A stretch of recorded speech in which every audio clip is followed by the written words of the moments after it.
Last night, the Minnesota House approved the Alex Smith Insulin Affordability Act after the Republican-led Senate refused to include insulin affordability legislation in the final hours of the 2019 session.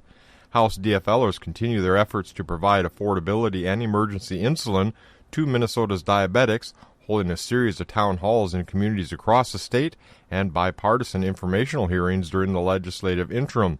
This is a renewed version of Alex's bill updated through the events of the interim and advocate input and bipartisan negotiations. Representative Eklund had this to say last night. Well, we need to get done because insulin is a life-saving drug for many of the diabetic folks in our community that they have to have it to live. It's as simple as that. I've got diabetes in my family. We have to watch what's going on. And when I hear of people having to ration insulin or share insulin amongst two or three, it breaks my heart. We're better than that. We're a better state than that. We need to get this done and move forward. This bill is the result of a great deal of work with people who live with diabetes at the table, contributing valuable input every step of the way.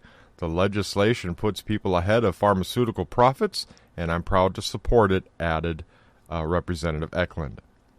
The Minnesota House DFL majority is expected to approve legislation to protect the privacy of voter data for Minnesotans in the state's upcoming presidential primary election.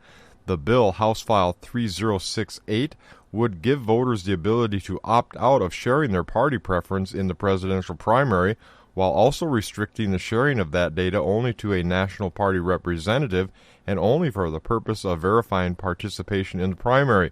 House Speaker Melissa Hortman. We are living in a different era than we were in 1992 when we last had a presidential primary.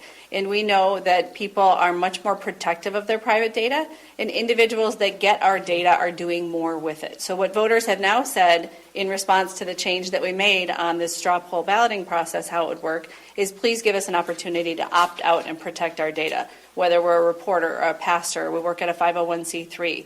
And that is a legitimate and valid concern in 2020 to want to protect your party identification. And we're doing all we can to provide that. While primaries are only open to members of a particular party, Minnesotans should have the reasonable assurance that their party choice will remain private, said House Majority Leader Ryan Winkler. The House DFL is taking strong action to address the data and privacy concerns of Minnesota voters. Though Minnesota's presidential primary takes place March 3rd, there is a 10-week window following the primary before the Minnesota Secretary of State would be required to share voter party preference with state party officials. The bill is supported by Minnesota Secretary of State Steve Simon.